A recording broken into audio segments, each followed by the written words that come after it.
प्रदेश में निकाय चुनाव को लेकर आरक्षण की स्थिति साफ हो गई। नगर निगम, पालिका और पंचायत में ओबीसी आरक्षण लागू हो गया है।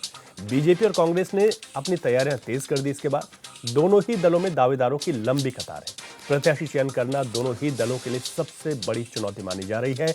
महापौर पदों पर 100 से अधिक दावेदार हैं दोनों पार्टियों की अगर बात करें तो आरक्षण की स्थिति साफ हो गई है। लंबे वक्त से इंतजार किया जा रहा था कि नगर निगम, निकाय और पंचायतों में आरक्षण का जो मसला था उसी की वजह से चुनाव में देरी हो रही है, ये भी सरकार की ओर से कहा गया था। लेकिन अब स्थिति साफ हो गई। 7 दिनों का समय भी दिया गया आपत्तियों के लिए। उसके बाद अंतिम सूची भी जारी हो जाएगी अगर कुछ आपत्तियां लगाई जाती हैं और उन पर निस्तारण किया जाता है। तो ऐसे में प्रदेश में निकाय चुनाव में जिस तरीके से आरक्षण की स्थिति साफ हुई, उसके बाद दो बड़े दल भारतीय जनता पार्टी और कांग्रेस तैयारियों में जुटी हुई हैं। तैयारियां तेज हो गई हैं, लेकिन पार्टी में प्रत्याशी चयन को लेकर बड़ा मंथन चल रहा है क्योंकि दावेदारों की फेहरिस्त बड़ी लंबी है।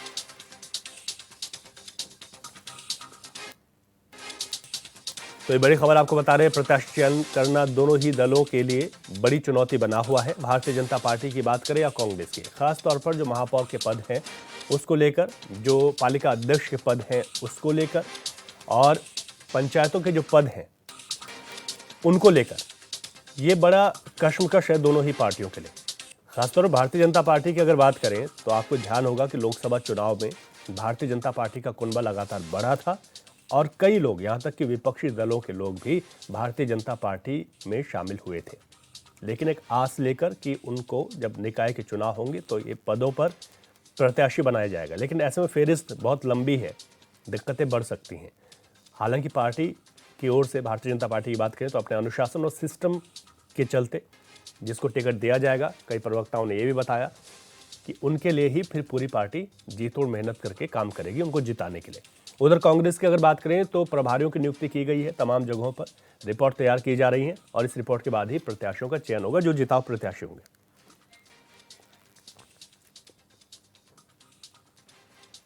विस्तार से समझते हैं आरक्षण की स्थिति और उसके बाद पार्टियों की क्या है तैयारियां। हमारे संवाददाता अरुण सैनी हमारे साथ देहरादून से लाइव जुड़ गए हैं। अरुण, जिस तरीके से आरक्षण की स्थिति साफ हो गई और अब कश्मकश है पार्टियों के पास प्रत्याशी चयन को लेकर, क्या तैयारियां चल रही हैं और किस तरीके की बातें सामने निकल कर आ रही हैं? जी रवि, बिल्कुल देखिए, प्रदेश में निकाय चुनाव का रास्ता पूरी तरह से साफ होता जा रहा है। जिस तरीके से ओबीसी आरक्षण अध्यादेश को मंजूरी भी राजभवन की मिली, उसके बाद नियमावली को मंजूरी मिली और अब जो है ओबीसी आरक्षण हो या आरक्षण, उसकी स्थिति भी साफ हो चुकी है और आरक्षण भी लागू हो चुका है। हालांकि उसमें अभी आपत्तियां आनी है और आपत्तियां आने के बाद उन आपत्तियों का निस्तारण भी होगा और उसके बाद ही एक अंतरिम रिपोर्ट बना करके जो है वो निदेशालय को दी जाएगी। फिर उसके बाद निर्वाचन आयोग जो है चुनाव की अधिसूचना जारी करेगा कब कब चुनाव होना है और उसी के बाद जो है आचार संहिता भी प्रदेश में जो है वो लगेगी। तो ऐसे में माना जा रहा है कि इसके लिए कुछ दिनों का वक्त लग सकता है और 7 से 8 या 10 दिनों में आचार संहिता प्रदेश में लग सकती है और आने वाले 10 दिनों में ये तमाम स्थिति जो है वो साफ हो सकती है। हालांकि राजनीतिक दलों की तैयारियां लंबे समय से चल रही है और लगातार राजनीतिक दल अपनी अपनी तैयारियों में जो है वो जुटे हुए हैं। लेकिन इस बार अगर बात की जाए तो जो मुख्य दल हैं भारतीय जनता पार्टी और कांग्रेस, दोनों ही दलों में इस बार चुनौती रहने वाली है और दोनों ही दल इस बार काफ़ी कसमकस के माहौल में भी रहने वाले हैं क्योंकि इस बार जो निकाय चुनाव को लेकर के जो मेयर पद के लिए प्रत्याशी हैं, कई दावेदार जो है भारतीय जनता पार्टी में भी हैं और कई दावेदार कांग्रेस पार्टी में भी है। ऐसे में सैकड़ों की संख्या में जो है 100 से अधिक दावेदार कांग्रेस पार्टी में है तो वहीं 100 से अधिक दावेदार भारतीय जनता पार्टी में भी निकाय चुनाव में महापौर को लेकर के जो है के पद को लेकर के दावेदारी अपनी कर रहे हैं। अगर देहरादून की ही बात की जाए तो देहरादून में भी करीब कांग्रेस की अगर बात करें तो 15 से अधिक दावेदार हैं। भारतीय जनता पार्टी में भी 10-11 से अधिक दावेदार जो है मेयर पद के लिए अकेले देहरादून में है। तो इस तरीके से दोनों ही दलों में इस बार कसमकस का माहौल रहने वाला है और प्रत्याशी चयन दोनों ही दलों के लिए चुनौती इस बार जरूर बनने वाला है क्योंकि जिस तरीके से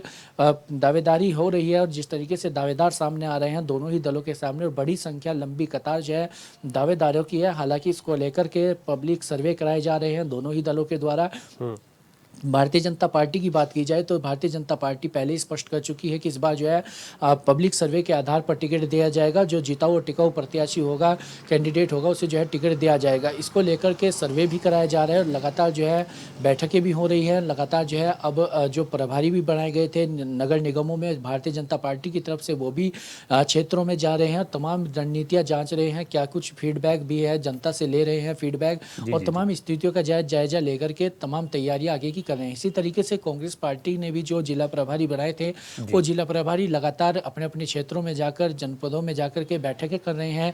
वहां पर कार्यकर्ताओं से संवाद भी कर रहे हैं, जनता का भी फीडबैक ले रहे हैं और उसके बाद अपनी एक रिपोर्ट भी तैयार करेंगे और 22 दिसंबर या 25 दिसंबर तक अपनी रिपोर्ट जो है उन्हें प्रदेश कांग्रेस कमेटी को सौंपनी है। उसके बाद वो हाईकमान को जाएगी और उसके बाद प्रत्याशी के चयन को लेकर के प्रक्रिया जो है वो होगी। तो इस तरीके से दोनों ही दल अपनी अपनी तैयारियां कर रहे हैं। इसी के साथ ही अगर अन्य दलों की बात भी करें, चाहे वो आम आदमी पार्टी हो या फिर सपा हो या फिर उत्तराखंड क्रांति दल जो कि क्षेत्रीय दल है, तो ये सभी भी अपनी अपनी तैयारियों में लगे हुए हैं और लगातार तैयारियां कर रहे हैं। तो ऐसे में अब ओबीसी आरक्षण को लेकर जो आरक्षण लागू हुआ है उसमें क्या कुछ आपत्तियां आती हैं, उन आपत्तियों का निस्तारण किस तरीके से होता है, क्योंकि इस बार पिछले अगर बार की अगर बात की जाए तो 14% ओबीसी आरक्षण दिया गया था, लेकिन इस बार आरक्षण जो है आबादी के हिसाब से दिया गया है। तो इससे कई सीटें ऐसी भी हैं जहां पर ओबीसी को जो है वो आरक्षण ही नहीं मिला। तो ऐसे में ओबीसी वर्ग के जो नेता हैं या कार्यकर्ता हैं उनमें नाराजगी भी है। तो ऐसे में क्या कुछ आपत्तियां आती हैं, किस तरीके की आपत्तियां दर्ज होती है और उन आपत्तियों का निस्तारण किस तरह से होता है, ये तमाम चीजें देखने वाली होंगी। और कब तक अधिसूचना जारी होती है, कब तक चुनाव होते हैं, ये आने वाले वक्त पर अभी निर्भर करता है। हालांकि राजनीतिक दलों के द्वारा लगातार अपनी तैयारियां जो है वो की जा रही है। अच्छा अरुण, भारतीय जनता पार्टी जिनकी सरकार इस वक्त प्रदेश में है, उनके ही वरिष्ठ नेता हैं और इस वक्त विधायक भी हैं मुन्ना सिंह चौहान, उन्होंने आपत्ति जताई। उन्होंने कहा कि विकासनगर की सीट को लेकर उसे अनारक्षित होना चाहिए था, जबकि वहां पर जो आरक्षण दिया गया है। तो ऐसे में एक ही आपत्ति आई। उधर जो कांग्रेस से भी हम बात करते हैं तो उनका भी कहना है कि कई जगहों पर वो आरोप भी लगा रहे हैं कि भारतीय जनता पार्टी ने अपने हिसाब से जो कैंडिडेट उनके वहां पर थे उस हिसाब से आरक्षण तय किया। ये आरोप है। तो लगता है कि आपत्तियां, जो 7 दिनों का वक्त है, जो कि 6 दिन अब रह गया है, इसमें आपत्तियां देखने को मिल सकती हैं और जो अंतिम सूची होगी उसमें बदलाव हो सकता है। जी रवि, बिल्कुल देखिए, ये सूची जारी की गई है और ये पहली सूची है। ऐसे में इस सूची पर अभी आपत्तियां आएंगी और आपत्तियां आनी शुरू भी हो चुकी है। अपनी आपत्ति लोग दर्ज भी करा सकते हैं। और जो नेता, जिस तरीके से सत्ता पक्ष के विधायक मुन्ना सिंह चौहान ने ही सवाल भी खड़े किए विकास नगर की सीट को लेकर के, तो ऐसे में उन्होंने जो ओबीसी आरक्षण था और जो सर्वे की बात की गई थी उसको लेकर भी उन्होंने सवाल खड़े किए थे। जब मानसून सत्र था और उनके साथ में उनके सत्ता पक्ष के ही विधायक विनोद चमोली, उन्होंने भी सवाल खड़े किए थे।